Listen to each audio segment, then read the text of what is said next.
Biden situation. Nearly a year into the administration of President Joe Biden, the country's leader remains under immense pressure over a wide range of failures and broken promises. One main factor that could capture the spirit of Biden's performance are the national polls, which have shown a steady decline in his favorability among not just the undecided voters, but even liberals. 65% disapprove among this group. That's Kabul, that's Afghanistan. Same group now. Honest, 57% say no. 57% said no, he's not honest? On honesty. Remember, I mean, that's not his image when he walked into the White House. He ran on that, Yes, Stuart. he did. Leadership skills, 63% say no. And a big one here on competency. Is the administration competent? 62% say no. I would say those numbers are brutal. I've never worked in a White House. Hello, everyone, and welcome to We the People. I'm your host, Daniel Arya, and in this episode, we'll try to analyze how the Delaware senior politician has managed to address challenges facing the U.S. as a nation's leader, what his critics believe, and what his supporters' fears are. Thank you for joining us. The 78-year-old Democrat has had to make hard decisions, some of which would have certainly proven to be catastrophic, such as the chaotic withdrawal of American forces from Afghanistan, which led to a swift takeover of the country by Taliban. But it is not only the foreign policy. The president has to deal with nemesis at home as well. Now, with liberals in power not just in the White House, but also both chambers of the U.S. Congress, infighting has proven to be inevitable in cases such as his infrastructure initiative, which has dragged huge corporations into a power play. We're now joined by Garland Nixon, a radio talk show host and political analyst. Now, Mr. Nixon is also an outspoken civil libertarian and First Amendment advocate who currently serves on the National Board of Directors for the American Civil Liberties Union, the ACLU. Welcome to the show, sir. Thank you for inviting me. Now, Mr. Nixon, the mess that we saw in Afghanistan, how has it affected Joe Biden personally and U.S. Democrats in general? Well, I think one of the first things to keep in mind is that Joe Biden leads a wing of the Democratic Party that they base their ideology on technocracy. They're technocrats. So what they argue is that the system, and I mean, they don't, outwardly argue this, but this is the foundation of their ideology. The system is fine, and as technocrats, we are better able to institute the system than any other party. So they come in and they argue competency. And so the failure in Afghanistan flies in the face of their argument that they are the more competent managers of this imperialist system. That's number one. Thank you for joining us on the program, Mr. Nixon. The senior politician from Delaware entered the presidential race under very critical conditions. The Democratic Party was facing the unprecedented challenge of Donald Trump's rise to power and his unconventional techniques to undermine opponents. Democracy is in peril, and I think that, again, if you talk to the man or woman on the street here in America, there are a lot of people that don't have a lot of, confidence that we even live in a democracy. A year after Biden's victory in the 2020 presidential election, U.S. democracy remains in danger, according to liberals, as Trump refuses to concede and plans to come back to address his defeat. Our next guest is an activist and political commentator who will help us understand the situation better with his perspective. Mr. Ramiro Fuentes, welcome to the program. Thank you. Now, Mr. Fuentes, the infighting we're seeing today between Democrats, it's obviously toxic. How is it impacting the nation's bills for infrastructure and taxes? Biden's tax and spending proposal, Build Back Better, is a last-ditch effort to save capitalism. Capitalism is inherently unsustainable. It is built on contradiction. Capitalism has embedded within it excessive overconsumption, and the means of production, the wealth of society, is not owned by those who produce the wealth. Even though, for example, the United States, the wealthiest country in the world, there's enough houses to house everybody. There's enough food to feed everybody. Yet there's rising homelessness, there's rising hunger, there's rising unemployment, even though there's so many jobs that need to get done. It's inherently unstable because capitalism is not based on values. Thank you for joining us on the program, Mr. Ramiro Fuentes. With Trump's plans of shifting the power dynamics through the 2022 midterm elections, Biden is facing an ever-narrowing chance of winning a second term. Last time, the billionaire businessman used election fraud to overturn Biden's victory, and even inside of his supporters to storm the Capitol in an attempt to overturn the election results, yet to no avail. The United States has always claimed to be a democracy, and in reality, it's been a capitalist republic. A republic is different from a democracy in the sense that in a republic, the real power of the state is wielded by those with capital, with property, with interest. We see this in the political system of the United States, where the Electoral College and the corporations and the military-industrial complex, the prison-industrial complex, the CIA, those are the real mechanisms of power in the country, not the average person. At least in other countries around the world, in Venezuela, in Cuba, Nicaragua, Iran, Russia, you have direct democracy. The people directly vote for who they want. The chaotic withdrawal of U.S. forces was indeed a key factor defining his first year in office. The president ignored the fact that poorly planned withdrawal of U.S. military from Afghanistan would severely hurt his popularity. In the initial days after the full U.S. withdrawal, many Western citizens and allies would be left behind. The aftermath of the Afghanistan pullout by the United States after 20-year occupation and invasion of Afghanistan is very detrimental to the Democrats, to their image in U.S. politics. I think that moving forward, people are going to advocate for a more interventionist, Zionist, pro-war policy in the Middle East and South Asia. Because, first of all, I just want to say that the aftermath of Afghanistan is not only the fault of the Democrats and Biden. This is a systemic issue. Both the Republicans and the Democrats cheered for the war of Afghanistan, the invasion, even though Afghanistan had nothing to do with the terrorist attacks that occurred on September 11th. The U.S. military equipment also fell to the hands of Taliban, which immediately took over the country after deposing the Afghan government. The government in Kabul had enjoyed years of support by the United States, but it was still weak and dysfunctional in the face of Taliban advance. Israel-backed faction of the Republican Party, as well as the Democrats, are going to use the withdrawal of Afghanistan, the Taliban takeover, as an excuse for permitting more U.S. occupation, more U.S. wars, more U.S. invasion. This is a controlled demolition. We know that as we speak, millions of Afghani people are being starved. Food is not being sent into the country. It's being cut off from international aid, from international support. And so that's one of the issues that is going on, is this is a controlled demolition of Afghanistan so that the neocon Israel-backed establishment can go and say, this is why we need the U.S. presence. This is why we need U.S. wars, troops, invasion.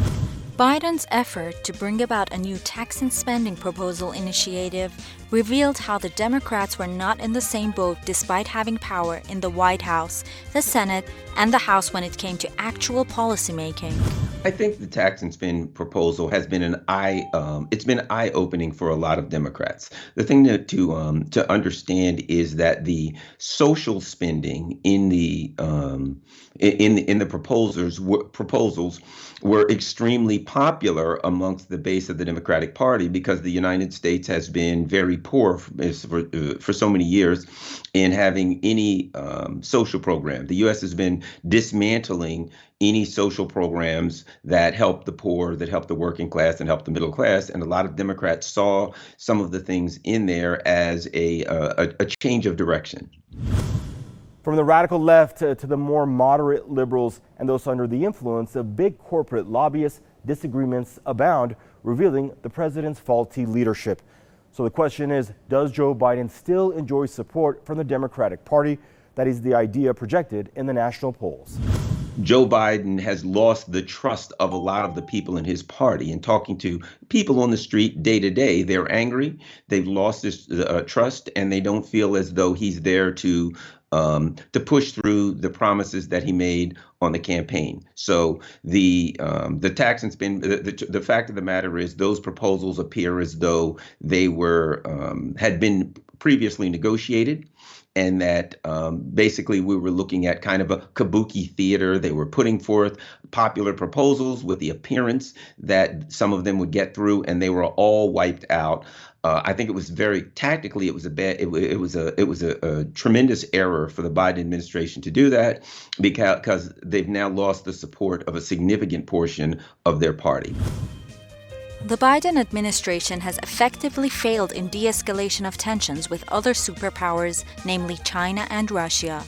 In the previous administration, Moscow was having better ties with Washington, at least on the surface. Well, I felt that under the Trump administration, it was the foreign policy was, of course, very aggressive, and as usual, they had poor relations with Russia and China. However, the Biden administration, they did not promise that they would improve the relationship with Russia and China, and in fact, I think they implied that they would make the relationship with Russia worse. But they've made the Russia and the relationship with both countries significantly worse. Additionally, keep in mind that another part of the foreign policy argument of the Biden campaign was that they would improve relationships with their allies. If an empire can actually have allies, I would argue the empire only has, hangers-on and vassals. With Biden in office, the U.S. aggression and rivalry has continued unabated towards Beijing, both in the South China Sea and in competitive sectors such as tech and cybersecurity. The U.S. penchant for hegemony and monopoly in the military and commercial system is indeed nothing new and continues without much control of the president in the capitalist system. Where is the status of tensions with China and Russia nearly a year into the Biden administration compared to the previous one? All misconceptions that the Democrats are a peace-loving party, that the Democrats are a progressive or anti-war party. The U.S. is still ramping up its war against Russia and China. Obviously, the Republicans have been more focused on China. Trump's government has talked badly about China in many ways, has even tried to blame COVID-19 on China. And that's sort of the faction that's backing Trump and the Republicans, is the anti-China crowd.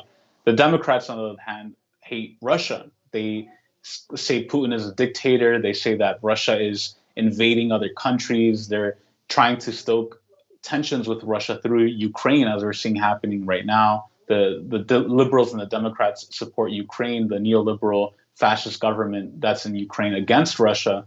And they supported the 2014 Euromaidan, a violent fascist coup in Ukraine against the democratically elected government in Ukraine.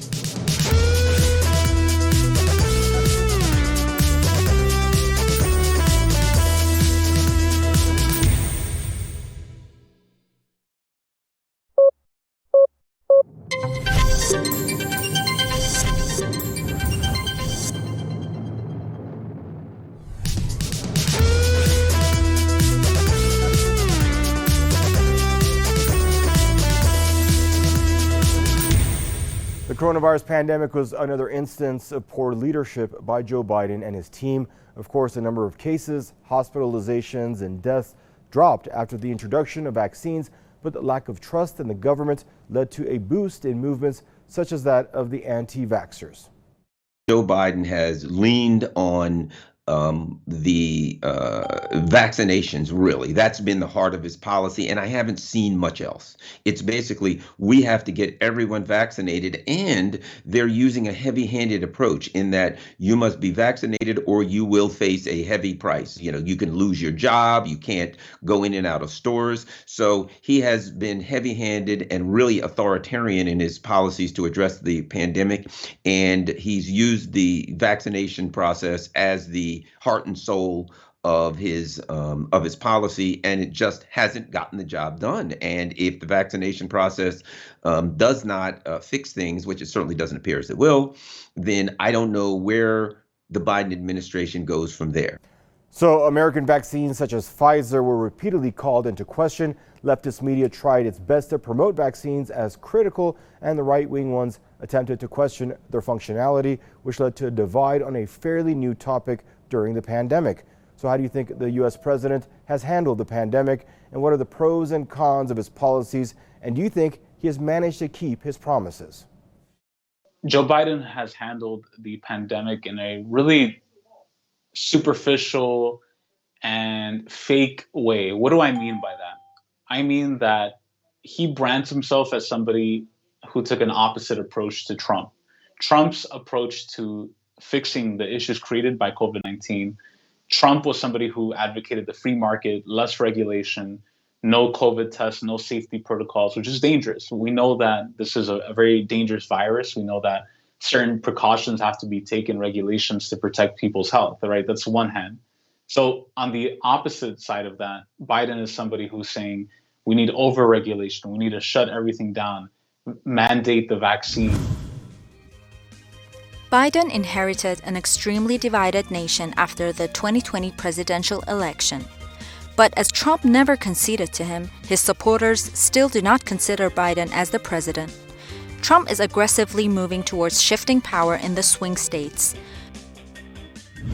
Biden certainly inherited a divided country. I think one thing that is important to mention is that the United States is not a nation in the way that Iran is a nation. The United States is not a nation in the way that Cuba is a nation. It's not a nation in the way that Korea is a nation. The United States is a financial empire built on the oppression and enslavement of Africans who were enslaved, kidnapped, and brought over to the United States to perform slave labor for white slave masters, based on the genocide of indigenous peoples, indigenous nations, whose land was robbed and stolen. Trump could repeat allegations of fraud in the next presidential election, but this time with more serious consequences than the January 6 storming of the Capitol by his supporters. Biden has been criticized for a lack of tangible measures to prevent Trump from pursuing his agenda, which could send the fate of the next presidential election into U.S. court and street battles for years. The history of the United States is not one of a nation, but of an empire, a corporation. The United States is the first corporation, United States of America Incorporated. And it has branded itself as a united nation, everyone's equal, everyone's together. But in reality, it was never really like that. Joe Biden's return to power this time as the president was indeed an end to the so-called bipartisanship in America. He had vowed to bring unity to the ever-widening gap in American policies, but he has obviously failed. We'll see that Biden is somebody who was duly elected, not very popular. I think he has one of the lowest approval ratings ever in U.S. history, and yet he's not even making decisions for himself. In his speeches and press conferences, he says, I have to do this or else I'll get in trouble. Who is he reporting to? Who's controlling what he's doing and saying? The Republican politicians are using all their power to disrupt his plans rather than focusing on their constituents' demands. Top GOP figures, such as Minority Leader Mitch McConnell, are refusing to cooperate with the aged politician to make sure they still have a place in the Trump camp. And it seems that with Biden, he's not in control.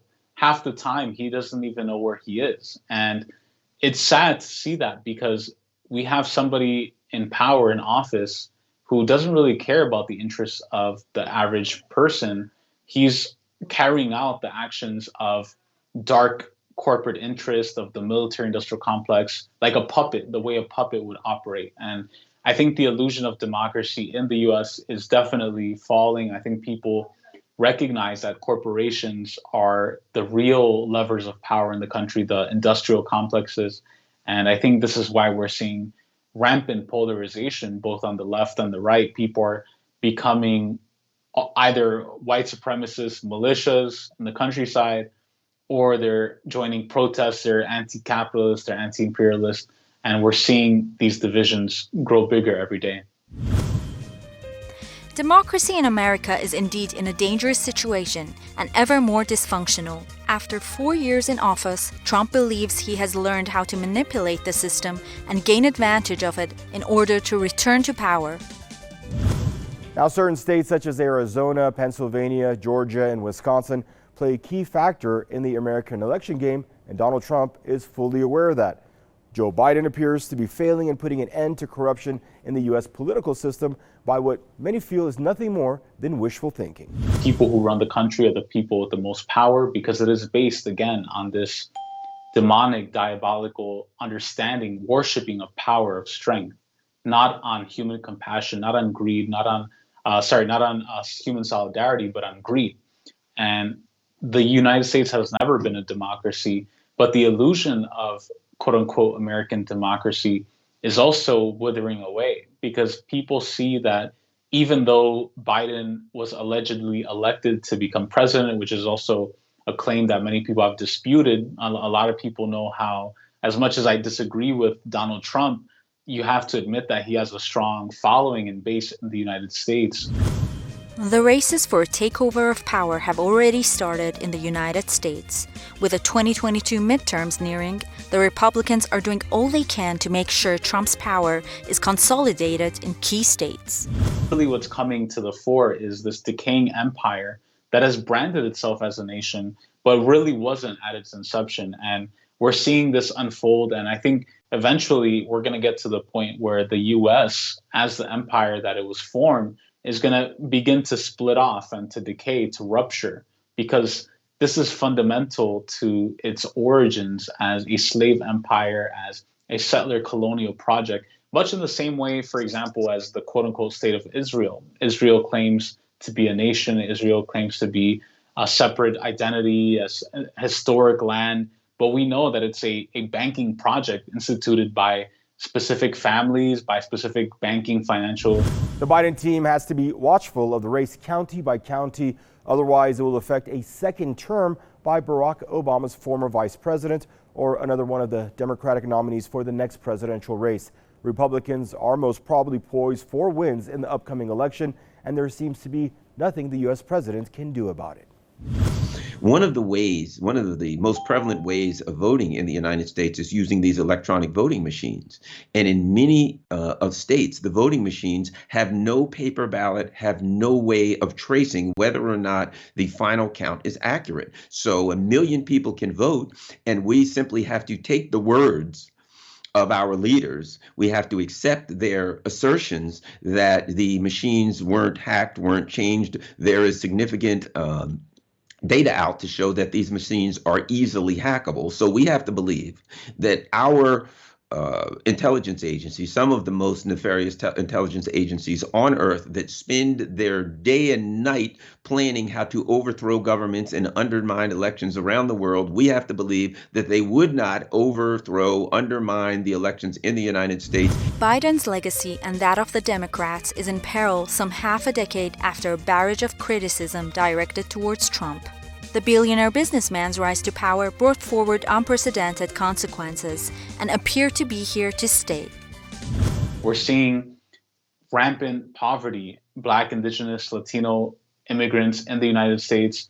We're seeing decaying infrastructure. We're seeing divisions, polarization. People are politically polarized. You either have people on the extreme right wing, white supremacists, white nationalists who want to talk about taking our country back, forming white militias that are shooting down immigrants at the borders. And then you have people in the United States who are migrants who maybe are not even able to speak English, who are looking for work.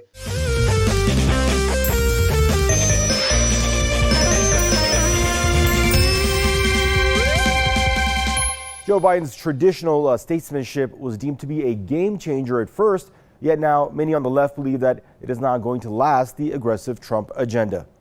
Well, anyway, everyone, thank you for staying with us. I'm your host, Daniel Arya, and make sure you tune in next week when we're back with another episode of We the People. Bye-bye for now.